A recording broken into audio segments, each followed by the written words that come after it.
오늘 우리에게 주시는 하나님 말씀은 사도행전 2장 41절로 47절 말씀입니다.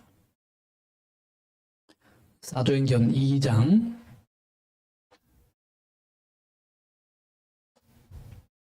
41절로 47절 신약성경 109쪽이 되겠습니다. 190쪽입니다. 사도행전 2장 41절로 47절 말씀입니다.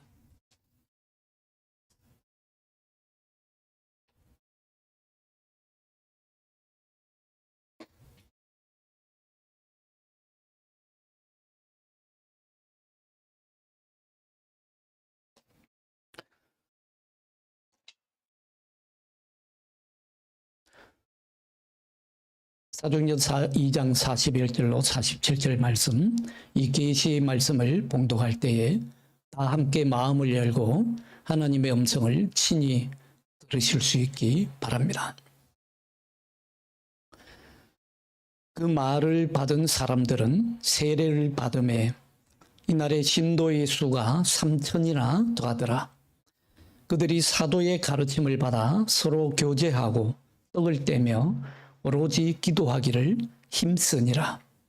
사람마다 두려워하는데 사도들로 말미암아 기사와 표적이 많이 나타나니 믿는 사람이 다 함께 있어 모든 물건을 서로 통용하고 또 재산과 소유를 팔아 각 사람의 필요를 따라 나눠주며 날마다 마음을 같이하여 성전에 모이기를 힘쓰고 집에서 떡을 떼며 기쁨과 순전한 마음으로 음식을 먹고 하나님을 찬미하며 또 온 백성에게 칭송을 받으니 주께서 구원받는 사람을 날마다 더하게 하시니라. 아멘.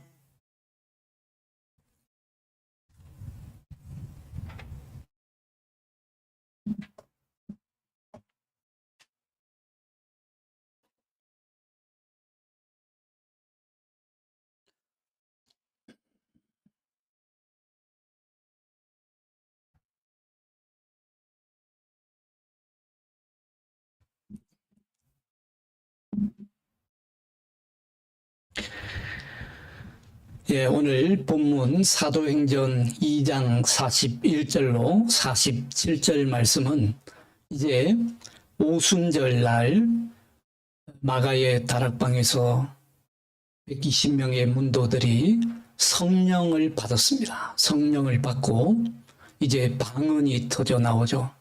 방언이 터져 나오고 성령 충만함을 받은 베드로가 사람들 앞에서 이날 설교를 합니다. 설교를 할 때에 3,000명이 회개하고 돌아오는 역사가 일어납니다. 저는 참 부럽습니다.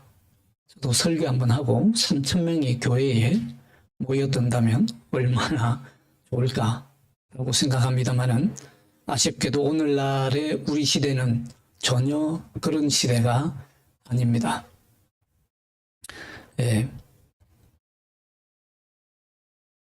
모두가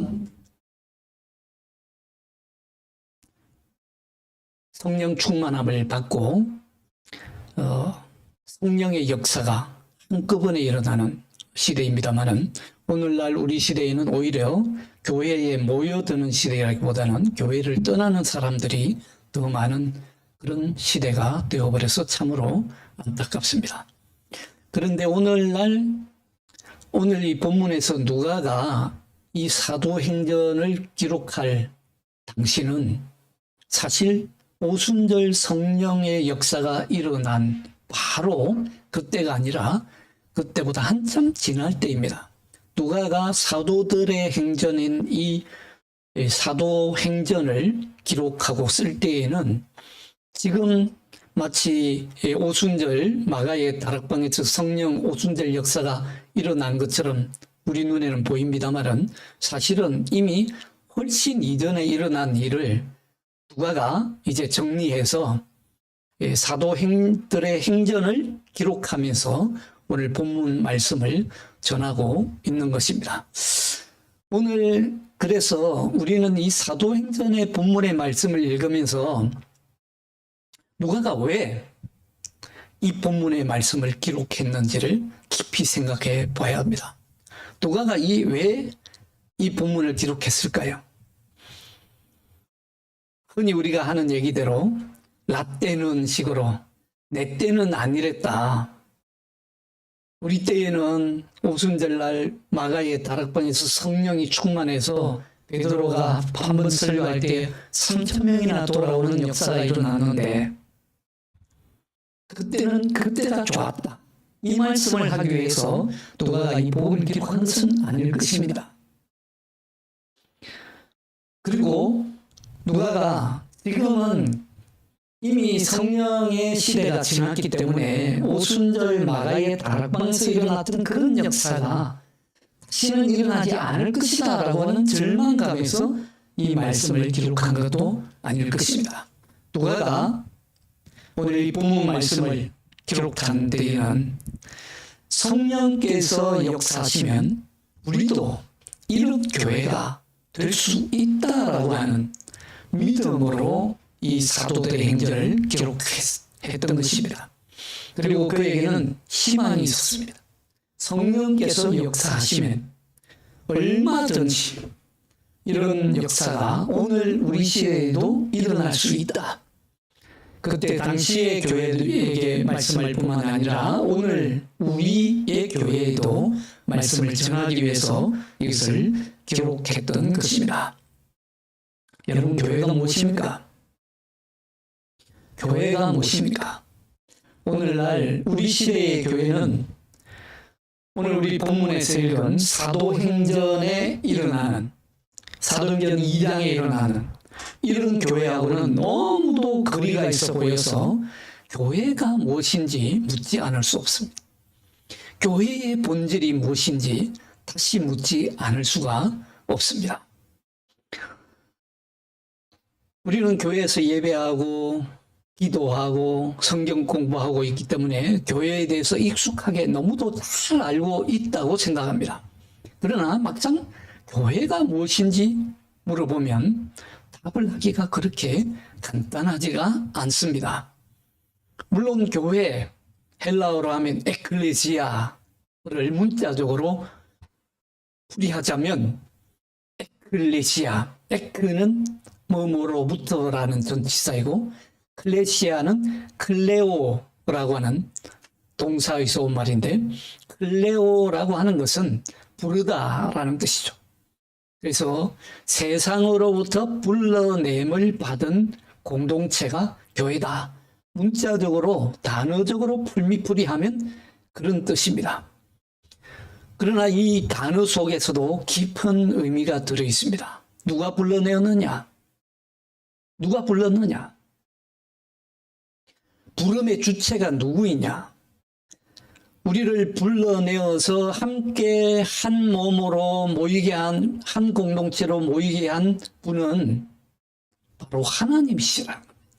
하나님께서 예수 그리스도 안에서 성령을 통해서 우리를 세상으로부터 불러내어서 세상으로부터 구별해서 세상으로부터 거룩하게 구별해서 불러내어 모인 공동체가 교회라는 의미입니다. 그렇다면 교회의 본질이 무엇입니까? 381년에 콘스탄티노플 공의회에서 교회의 본질적인 속성을 4가지로 정리하고 있습니다. 교회의 본질적 속성이란 하나의 거룩한 보편적 사도적 교회라고 정의를 내리고 있습니다.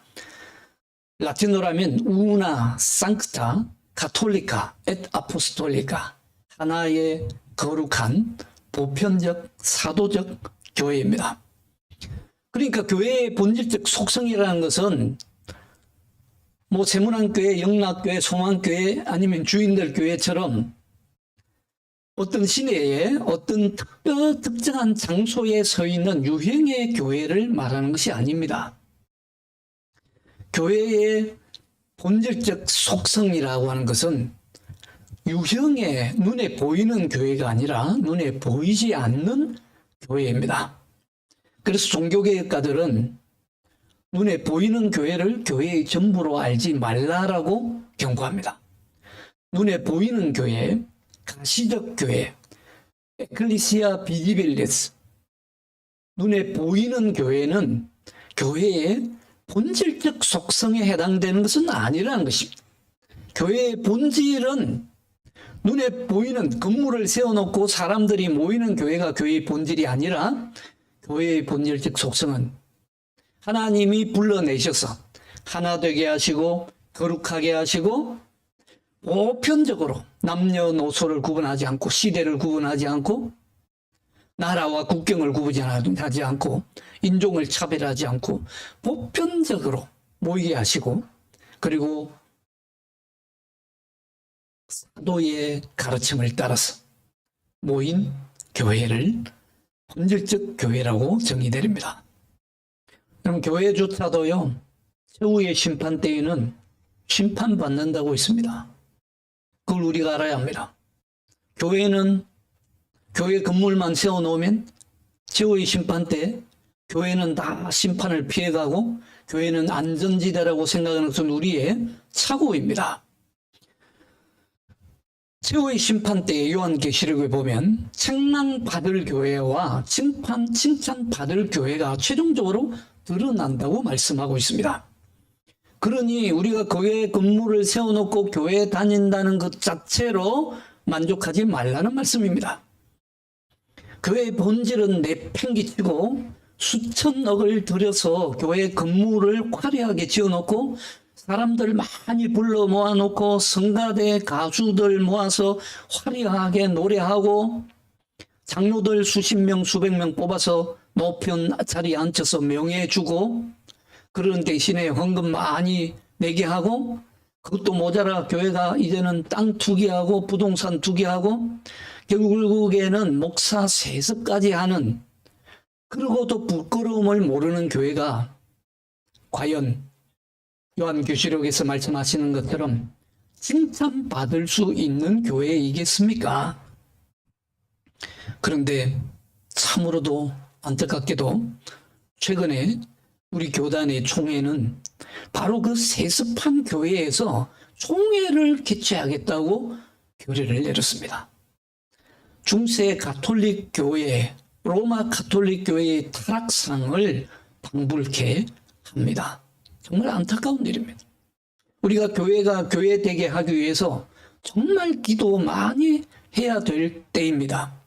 그런 의미에서 오늘 사도행전 2장의 본문의 말씀을 우리가 깊이 묵상하면서 교회의 본래의 모습으로 돌아갈 수 있도록 기도해야 될 일입니다. 함께 기도하고 교회가 교회다운 바른 교회가 될 수 있도록 눈을 뜨고 함께 지켜보고 말씀으로 바로 설 수 있도록 정말 우리가 많이 기도하고 애써야 될 일입니다.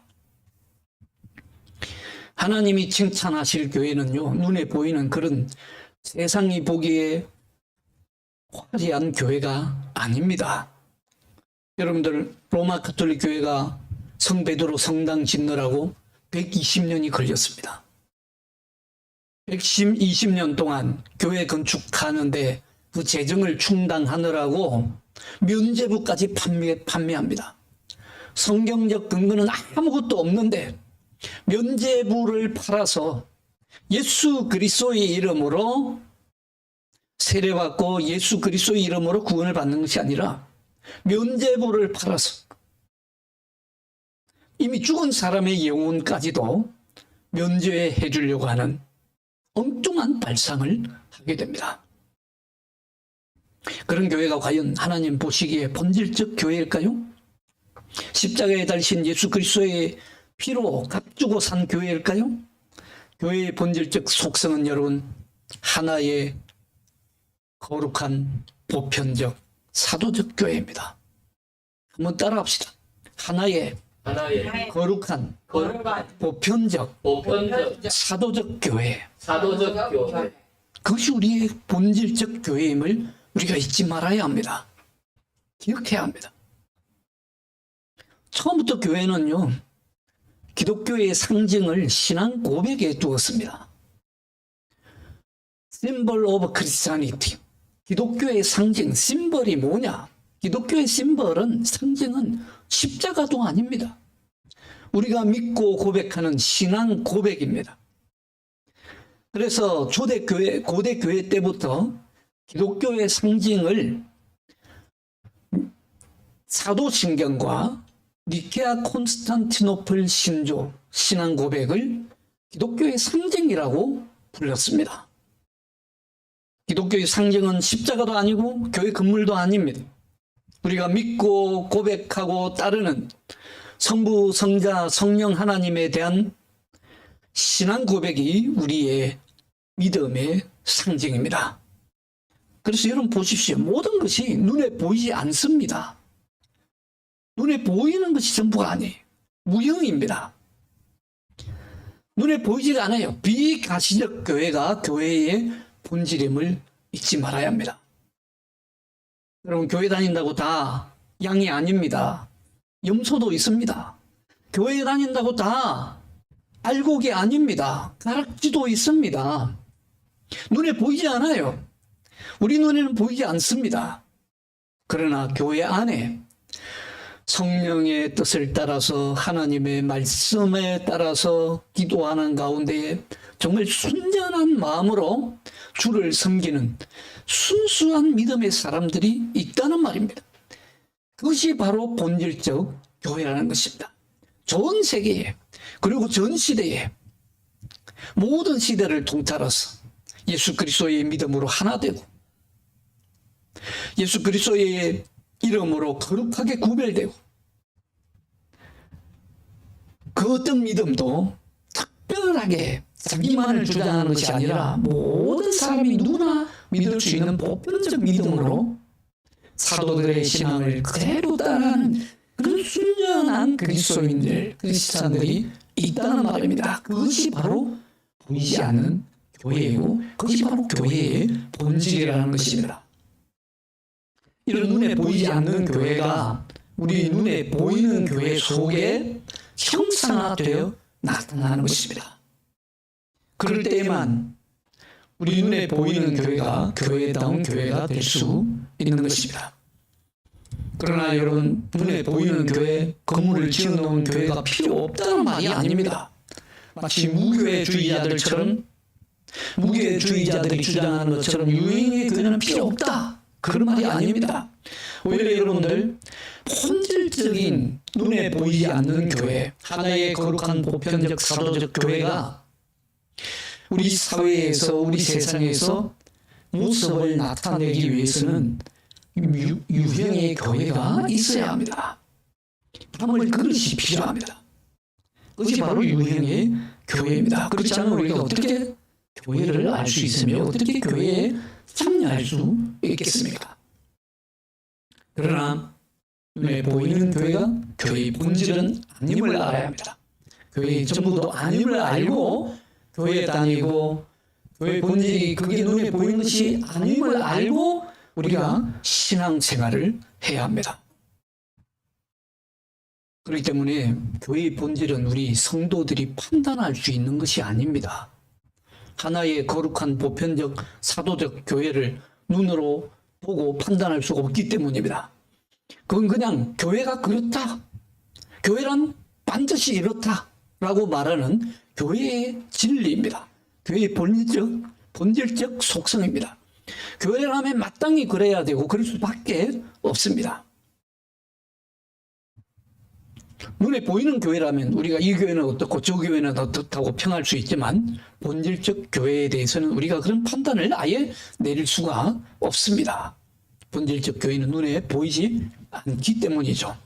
그러나 눈에 보이는 교회, 지적 교회는 그 교회가 참 교회인지 거짓된 교회인지를 우리가 신앙의 눈으로 판단할 수 있습니다. 그래서 종교개혁가들은 거짓 교회와 참 교회를 구별합니다. 우리 개신교인들은 어차피 종교개혁가들의 신앙과 신학을 계승하고 따르는 교회에 다니고 있습니다. 그렇기 때문에 종교개혁가들의 신학적 판단에 의하면 베라 에클레지아, 팔자 에클레지아, 참된 교회가 있는가 하면 거짓된 교회가 있다는 것입니다. 그러면 우리가 참된 교회인지 거짓된 교회인지를 구분할 수 있는 기준이 있어야 되는데 그 두 가지 기준이 있습니다. 그 두 가지 표지라고 부르는데 표지가 뭐냐? 그 두 가지 표지 중에 하나가 바로 순수한 말씀 선포입니다. 참된 교회라면 하나님의 말씀이 순수하게 선포되어야 합니다. 하나님의 말씀이 정확하게 선포되어야 합니다. 인간의 소리가 아니라 하나님의 말씀이 순수하게 선포되는 교회를 참된 교회라고 불렀습니다. 오늘 사도행전 기록에 따르면 사도 베드로가 설교 한 번에 3,000명이 회개하고 돌아오는데 그 이후로 성도들이 모여서 사도들의 가르침을 받아라고 말씀하고 있습니다. 이 말씀은 사도들의 가르침을 받았다라고 우리 한국 성경에는 번역되어 실제로는 사도들의 말씀에 끝까지 머물러 있었다는 말씀입니다. 사도들의 말씀을 굳게 붙잡았다는 말씀입니다. 바로 이렇게 순수하게 사도들이 누구입니까? 사도들은 예수 그리스도의 음성을 직접 들은 제자들입니다.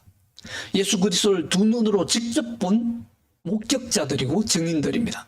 그렇기 때문에 그들이 전하는 말씀은 예수 그리스도에 관한 순수한 있는 그대로 하나님의 말씀을 전하는 있는 그대로 예수 그리스도를 증언하는 말씀이었습니다. 사도들은 괜히 여러분들 사도들이 예수 그리스도를 전하는 성경 말씀을 읽어보십시오. 예화 하나 없습니다. 뭐 좋은 말 들려주려고 애쓰지도 않습니다. 성도들이 귀에 듣기 좋은 말 하려고 애쓰지도 않습니다. 예수 그리스도를 보고 예수 그리스도께 들은 그 말씀 그대로를 전했을 뿐입니다. 그래서 참된 교회란 이렇게 사도들의 가르침을 받는 교회입니다. 오늘날 우리로 따지면 사도들의 말씀이 기록되어 있는 성경 말씀을 깊이 묵상하고 성경 말씀을 읽고 성경 말씀을 듣고 성경 말씀대로 살려고 하는 그런 교회가 참된 교회라는 것입니다. 그러니까 43절에 보면 사도들로 말미암아 기사와 표적들이 많이 나타났다라고 오늘 성경은 말씀하고 있습니다. 그러면 두 번째 교회의 참된 표지는 무엇이겠습니까? 첫 번째는 순수한 말씀 선포라고 한다면 두 번째는 말씀에 근거한 성례전을 거행하는 것입니다. 말씀에 합당한 성례전을 거행하시는 것이요. 말씀에 맞게 성례전이 제대로 거행되고 있느냐? 성례전이 그저 형식처럼 아니면 종교적 관행처럼 진행되고 있는 것은 아닌가? 그것이 바로 참된 교회와 거짓 교회를 구분하는 기준이라는 것입니다. 종교개혁이 일어나던 당시에 로마 가톨릭 교회는 성례전을 7가지로 정해놓았습니다. 그래서 7성례전이라고 합니다. 그러나 예수님이 제정하신 성례전은 2가지밖에 없습니다. 여러분 성경을 아무리 찾아보십시오. 예수님께서 직접 말씀하셔서 제정하신 성례전은 딱 2가지밖에 없습니다. 그것은 세례와 성만찬 2가지밖에 없습니다. 이 외에 인간의 유전으로 인간의 전통으로 아무리 교회가 크고 위대하더라도 교회의 전통으로 성례전을 새롭게 만드는 것은 성서에 맞지 않습니다. 그런데 로마 가톨릭 교회는 자기들의 종교적 관행으로 성경에도 없는 성례전을 5개를 더 보태서 7개로 늘린 것입니다. 예수님이 이 세상에 오셨을 때에도 유대 종교 지도자들은 어땠습니까? 유대 종교 지도자들은 성경에도 없는 종교적 관행들을 1000개로 늘려놓았습니다. 그리고 그것을 지키라고 이스라엘 백성들에게 계속 강요했습니다. 그래서 여러분들 마가복음 7장 1절로 5절에 보시면 예수님은 그러한 장로들의 전통과 유전을 그것은 하나님이 말씀하신 것이 아니고 사람들의 훈계요 너희의 전통이라고 꾸짖습니다. 장로들의 유전과 전통은 하나님께서 정하신 규례도 아니고 하나님께서 정하신 법도도 아니다. 바로 너희 사람들이 정한 법도이고 사람들의 훈계이고 너희들의 전통일 뿐이다라고 꾸짖습니다. 여러분, 우리 사람이라는 존재가요 그런 종교적 특성을 지니고 있는 것이 사실입니다. 그래서 호모 사피엔스가 우리 인간의 지식적 특성을 말한다면 호모 렐리기우스, 우리 인간을 종교적 인간이라고도 말합니다. 인간은 근본적으로 종교적 인간이라는 것입니다. 인간이 지능적이고 지성적인 호모 사피엔스인 동시에 그만큼 인간은 호모 렐리기우스, 종교적 인간이라는 것입니다. 인간의 심성 속에는 그런 종교적 심성과 종교적 본성이 본래부터 숨어 있다는 것입니다. 인간 안에 그런 종교적 심성과 종교적 본성이 있다는 것 자체가 문제가 된다는 것은 아닙니다. 그러나 문제는 그런 종교적 인간이 곧 하나님의 사랑과 일치하지는 않는다는 것입니다. 구약의 성경의 역사를 봐도 유대인들은 끊임없이 종교적 인간의 길을 갑니다. 황금 송아지를 만들어 숭배하고 바벨론 제국이 침략해 올 때도 이스라엘 백성들은 자기들을 애굽에서 해방시키시고 자유케 하신 하나님은 잊어버리고 끊임없이 우상을 섬기는 종교의 길을 갑니다. 그건 그냥 종교적 인간에 불과해요. 종교적 인간은 두려워합니다. 두려움에 사로잡힙니다. 그러다가 결국 하나님의 매를 맞고 말잖아요. 초대교회 성도들은 사도의 가르침을 받아 서로 교제하고 떡을 떼며 오로지 기도하기를 힘썼다고 했습니다. 그리고 우리가 46절, 47절을 한번 같이 읽습니다. 46절, 47절. 오늘 사도행전 2장 46절, 47절을 다 같이 읽겠습니다. 시작. 날마다 마음을 같이하여 성전에 모이기를 힘쓰고 집에서 떡을 떼며 기쁨과 순전한 마음으로 음식을 먹고 하나님을 찬미하며 또 온 백성에게 칭송을 받으니 주께서 구원받는 사람을 날마다 더하게 하시니라. 아멘. 42절도 같이 읽습니다. 시작. 그들이 사도의 가르침을 받아 서로 교제하고 떡을 떼며 오로지 기도하기를 힘쓰니라. 아멘. 초대교회의 성례절을 보면 예수님이 제정하신 성례전 딱 2개만 순전하게 거행하는데 그것이 무슨 종교적 행사처럼 보이지 않습니다. 종교적 성례전처럼도 보이지 않아요. 성전에서 떡을 떼고 기쁨과 순전한 마음으로 음식을 먹었다고 했습니다. 물론 우리가 성경에서 성만찬하고 또 애찬식하고를 구분합니다만 제가 볼 때는 뭐 그렇게 구분돼 보이지도 않아요. 성만찬 하는데도 어떻게 한다고요? 기쁨과 순전한 마음. 이거 오늘날 우리처럼 막 거룩하게 딱딱하게 굳어가지고 성만찬을 이렇게 하는 것이 아니라 온 성도들이 예수님께서 제자들과 함께 앉아서 초의 만찬을 하시던 때를 기억하면서 기쁨으로 마치 잔치를 벌이듯이 성만찬에 참여하고 있습니다. 우리가 성만찬 하면 전부 다 막 뭔가 몸이 구부러져가지고 거룩하게 예수님의 피인데 예수님의 살인데 하는 마음으로 거룩하게 참여를 합니다만 물론 그것도 좋습니다. 그것이 나쁘다는 말은 아니고 그러나 초대교회에서 성도들이 한 성만찬을 보십시오. 성만찬을 교회에서 하지도 않아요. 집에서 합니다. 집에서 떡을 떼며 함께 나눕니다. 성전에 모이기를 힘쓰다고 했는데 여러분 성전 여기에서 말하는 성전은 그리스도인들이 모이는 교회도 아닙니다.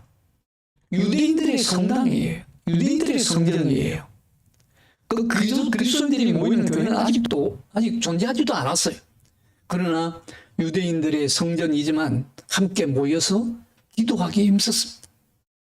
그러나 떡을 떼면서 함께 나누는 것을 집에서 했습니다. 집에서 떡을 떼며 나눴습니다. 그래서 성만찬을 거행한 다음에 곧바로 공동 식사로 이어지는 것을 볼 수 있습니다. 여러분들, 초대교회 성도들이 했던 이 성만찬은 예수님의 최후의 만찬에 뿌리를 두고 있습니다. 그 안에는 기쁨이 차고 넘쳤습니다. 기쁨이 넘칩니다. 우리가 예수 그리스도의 몸에 참여하는구나. 내가 예수 그리스도 안에 들어가는구나. 예수 그리스도께서 내 안에 오시는구나. 성만찬을 할 때마다 기쁨이 차고 넘쳤다는 것입니다. 어떤 분들은 성만찬을 거행할 때마다 예수님의 피요 예수님의 살이다 하면서 십자가를 생각하면서 우시는 분도 있습니다만은, 그것도 좋습니다만은, 우리가 예수 그리스도로 몸 입는다. 얼마나 감사한 일입니까? 성도들은, 초대교회 성도들은 기쁨에 못 이겨서 감격에 넘쳐서 그 성만찬에 참여했던 것을 볼 수 있습니다. 그 은혜 주시는 대로, 성령께서 감동 주시는 대로, 때로는 눈물이 나면 눈물이 나는 대로, 그러나 기쁨과 감격이 넘치면 감격에 넘치는 대로 감사함으로 우리가 성만찬에 참여하는 것입니다. 오늘 사도행전 본문은요, 정확하게 참된 교회의 모습을 우리에게 보여줍니다. 모든 시대의 교회들이 초대교회의 교회를 본받아야 한다고 말하고 있습니다. 그리고 실제로 모든 시대의 교회들이 본받아야 할 교회가 바로 초대교회입니다. 사도들 시대의 교회입니다. 오늘 본문을 가만히 묵상하면서 읽어보면 정말로 교회의 본질적 특성이 고스란히 드러나는 것을 볼 수 있습니다. 교회의 건물은 미미합니다. 집에서 모여서. 교회라는 그 건물 자체가 아예 없었습니다. 건물이라고는 유대인 성전들이 있을 뿐이었습니다. 그리스도인들은 오히려 가정의 삼삼오에 모여서 떡을 떼고 성도의 교제를 나눴습니다. 성만찬을 거행했습니다. 여러분, 성만찬에 참여하면 성만찬의 빵과 떡과 포도주는 우리를 하나님과 연결해 줍니다. 하나님은 우리의 배고픔과 굶주림을 해결해 주시는 분이십니다. 사실 우리는 너무도 많이 가지고 있습니다. 초대교회 성도들에 비하면 우리는 넘치게 가지고 있습니다. 그리고 우리 시대만 보더라도 이전 시대에 비하면 우리는 너무 많이 가지고 있습니다. 너무 많이 먹고 있어요. 먹을 것이 없어서 고민하는 사람이 별로 없습니다. 그럼에도 불구하고 오늘날 현대인들은 속이 텅 비어 있다는 느낌을 자주 받습니다. 우리는 매일 배부릅니다. 그러면서도 동시에 매일 배고파합니다. 매일 우리는 더 많은 것의 갈증을 느낍니다. 뭔가 말로는 설명할 수 없는데 그 뭔가에 우리는 배고파합니다. 하나님은 우리 육신의 배고픔뿐만 아니라 영혼의 배고픔을 채워주십니다. 요한복음 6장 55절에 보면요, 예수님은 성만찬을 베푸시면서 말씀하십니다. 내 살은 참된 양식이요 내 피는 참된 음료로다. 내 살은 참된 양식이요 내 피는 참된 음료로다. 여러분들, 양식과 음료, 축제와 나눔은 우리 그리스도인들의 신앙에 속하는 것입니다. 예수님은 우리 인간이 육체적으로 필요하는 것을 진지하게 여기셨습니다. 가볍게 여기지 않으셨습니다. 우리 인간이 육체적으로 필요하는 것을 결코 간과하지 않으셨습니다. 그래서 성경에 보면 여러분들, 예수님은 보리떡 5개와 물고기 2마리로 5,000명을 먹이십니다. 함께, 그리고 많은 사람들과 한 상에 앉아서 함께 먹고 마셨습니다. 오직하면 예수님을 비방하는 자들이 예수님을 가리켜서 먹기를 탐하는 자로다라고 욕하고 다녔겠어요? 예수님은 그만큼 많은 사람들의 육신의 양식도 돌보셨던 것입니다. 그러나 예수님은 너무도 잘 알고 계십니다. 우리가 육신의 양식으로만, 밥이나 떡이나 빵으로만은 우리 인간의 갈증과 배고픔을 결코 채울 수 없다는 사실을 예수님은 너무도 잘 알고 계셨습니다. 영혼의 배고픔과 갈증은 육신의 양식으로는 결코 채울 수 없는 것이다. 영혼의 배고픔은 생명의 양식으로만 채울 수 있다. 예수님은 하늘로부터 온 생명의 양식이 되어주셨습니다. 예수님은 떡과 잔을 나눠주시면서 말씀하셨습니다. 내 살을 먹고 내 피를 마시는 자는 내 안에 거하고 나도 그의 안에 거하나니. 성만찬을 거행하면서 우리 그리스도인들은요, 처음부터 이 식탁 공동체를 계속해 왔습니다. 그래서 장차 우리가 하나님 나라에 들어가게 될 때에 참된 생명, 참된 삶에 대한 배고픔을 해결하는 시간을 미리 앞당겨 가져왔습니다. 성만찬 안에서 우리는 먼저 하나님과 하나가 됩니다.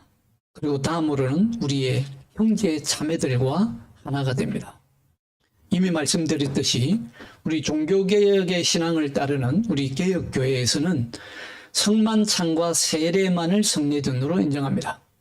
세례는 여러분들 우리가 그리스도와 연합되었다는 시작입니다. 세례가 그리스도와 연합의 시작이라고 한다면 성만찬은 우리가 그리스도와의 연합을 계속해 나가는 것입니다. 그래서 종교개혁가 칼빈은 성만찬은 자주 하면 자주 할수록 좋다 그랬습니다. 왜 그렇습니까? 그리스도와의 연합을 계속해 나가고 그리스도의 몸에 계속 참여하는 것이기 때문입니다. 그래서 초대교회 모범을 따라서 지금까지 전 세계의 교회가 성만찬을 계속해 오고 있는 것입니다. 여러분, 우리가 하나님께 몸으로 가장 가까이 갈 수 있는 길이 무엇이겠습니까? 성만찬입니다. 성만찬입니다. 성만찬은 눈으로 보여주시는 하나님의 말씀입니다. 욥이 그렇게 고백하지 않았습니까? 욥기 42장 5절에 보면 내가 죽게 되하여 귀로 듣기만 하였사오나 이제는 눈으로 주를 배움나이다. 욥이 고난 가운데 하나님에 대해서 자꾸만 의심을 품기 시작하니까 하나님이 직접 눈으로 보여주십니다. 뭘 보여주십니까?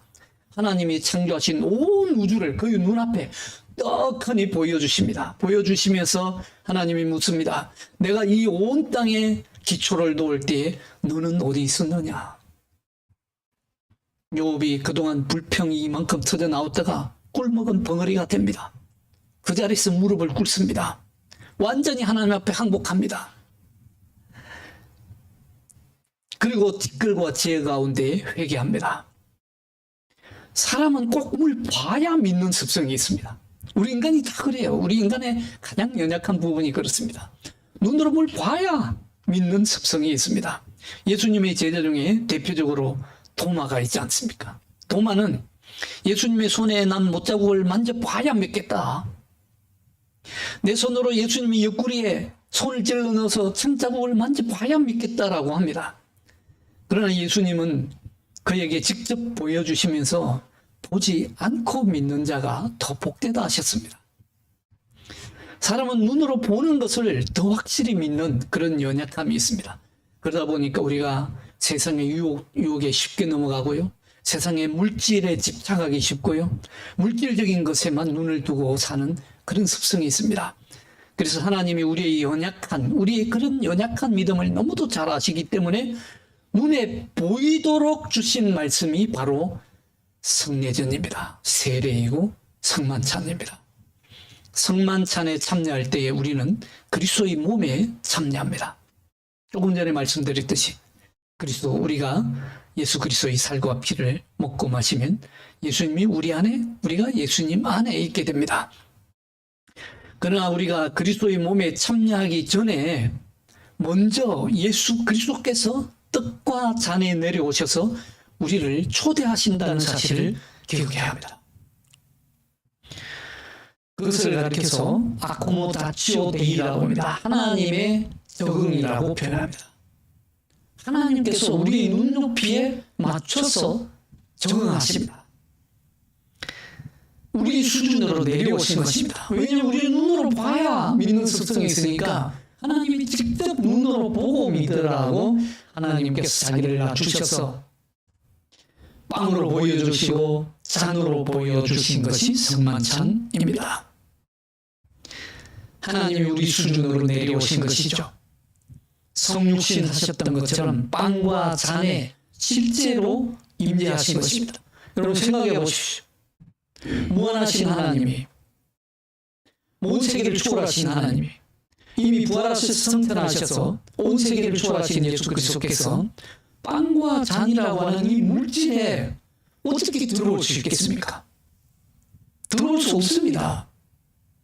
그래서 칼빈은 예수 그리스도께서 이 빵과 잔에 들어오시는 것은 오직 성령을 통해서 임재하신다라고 가르쳐주고 있습니다. 로마 가톨교회는 빵이 실제로 예수님의 살로 변하고 물질적 과학적 반응을 일으켜서 실제로 예수님의 살로 변하고 포도주가 예수님의 피로 실제로 변한다고 가르치고, 루터 교회는 그 빵 속에 예수님의 살이 섞여 있다, 포도주 쪽에 예수님의 피가 섞여 있다 가르치지만, 우리 개혁교회의 칼빈 선생은 예수 그리스도께서는 이미 부활해서 성탄하셨기 때문에 그렇게 물질적으로 참여하시는 것이 아니라 성령을 통해서 그 가운데 임재하신다. 그러나 성령을 통해서 임재하시기 때문에 실제로 임재하신다라고 말씀 가르쳐주고 있습니다. 우리는 늘 육신적인 것에 눈을 두고 살지 않습니까? 세상적인 것에 눈을 두고 살죠. 물질적인 것에 사로잡혀 있습니다.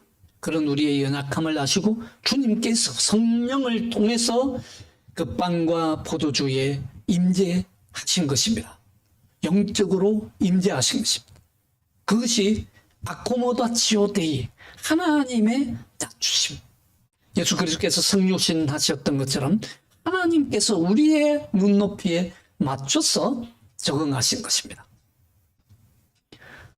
그렇기 때문에 우리는 그 빵과 포도주를 받을 때에 이 빵이 곧 예수님의 몸이고 이 포도주가 곧 예수님의 피다라고 동일시해서는 안 됩니다.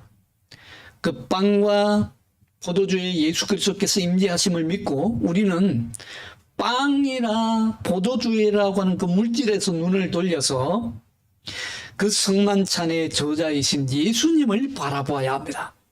그걸 가리켜서 우리는 수르줌 코르다라고 합니다. 마음을 더 높여라는 말입니다. 이것은 고대 교회 때부터 교회에서 성만찬을 거행할 때마다 썼던 말입니다. 마음을 더 높여.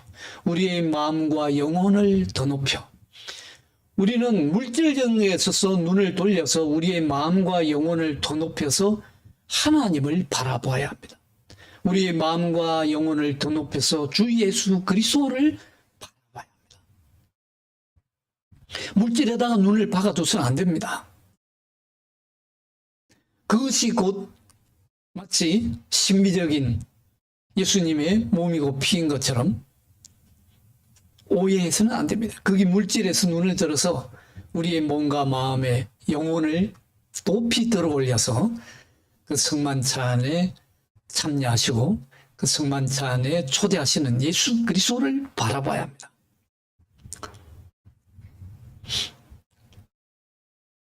제가 인터넷을 보니까 그런 재미있는 대화가 있습니다. 어린 아이가 아빠에게 묻습니다. 아빠, 하나님이 얼마나 크시오? 아버지가 아들이 이렇게 물으니까 갑자기 세상을 이렇게 쳐다보고 하늘을 높이 쳐다보다가 하늘 위에 저기 높이 들어가는 비행기가 보이니까 아들에게 묻습니다. 아들아, 저 비행기가 얼마나 커 보여? 라고 물으니까 아들이 대답합니다. 아빠, 비행기가 너무 조그만해. 너무 작아. 그래서 이 아버지가 얼른 그 아들을 데리고 가장 가까이 있는 공항으로 달려갑니다. 공항에 가서 공항에 있는 비행기를 보여줍니다. 아들아, 비행기가 얼마나 커? 하니까 아빠, 비행기가 어마어마하게 커. 오, 저렇게 커. 도저히 내가 볼 수 없을 만큼 커. 그때 아버지가 아들에게 얘기합니다. 아들아, 하나님은 우리가 얼마나 가까이 다가가느냐에 따라서 크게 우리가 다가가는 만큼 크게 보이셔. 멀리 있으면 작게 보이고 가까이 다가가면 크게 보여. 오늘 이 대화를 우리의 성만찬에 적용을 보면 우리가 마음과 영혼을 높이 들어올려 하나님께 가까이 가면 하나님은 크게 역사하십니다. 크게 보입니다. 우리의 마음과 영혼을 하나님으로부터 멀리 떨어져 두면 하나님은 멀리 보이시고 하나님은 작게 보입니다. 사랑하는 여러분, 초대교회의 성도들은 정말 순전한 마음으로 떡을 떼면서 성전에 모이기를 힘쓰고 특별히 이 떡을 떼면서 하나님과 하나 되고 예수 그리스도와 하나 되고 그리고 사랑하는 성도들과 하나됨을 이루었습니다. 이것이 초대교회의 순전한 모습입니다. 그들은 정말 기쁨과 순전함으로 떡을 뗐다고 했습니다. 그들은 정말 예수 그리스도만을 바라보았습니다. 사랑하는 여러분, 오늘날 우리 교회에 그리고 우리 한국 교회에 바로 이런 참된 교회의 표지들이 많이 나타나기를 바랍니다. 우리도 정말 작은 공동체이지만 우리의 몸과 우리의 마음과 영혼을 높이 들어올려서 하나님과 더 가까이 다가감으로 하나님의 더 큰 역사를 보며 예수 그리스도가 우리 안에 살고 우리가 그리스도 안에 사는 그런 역사를 이루어가는 참된 교회가 될 수 있기를 간절히 축원합니다. 기도하겠습니다. 하나님 감사합니다. 우리가 예수 그리스도의 몸에 참여할 수 있는 교회를 허락하시고 교회를 이루게 하시고 교회로 우리를 불러주시니 감사합니다. 주님, 우리가 날마다 그리스도의 몸에 참여하는 은혜와 역사가 일어나게 하여 주옵소서. 우리의 몸과 우리의 마음과 영혼을 높이 들어올려 하나님의 그 놀라운 은혜에 예수 그리스도의 몸에 더 가까이 가며 더 친밀하게 참여하는 복된 교회가 되게 하여 주옵소서. 주님께서 오실 때에 칭찬받는 교회가 되게 하여 주시옵소서. 주 예수 그리스도의 이름으로 기도하옵나이다. 아멘.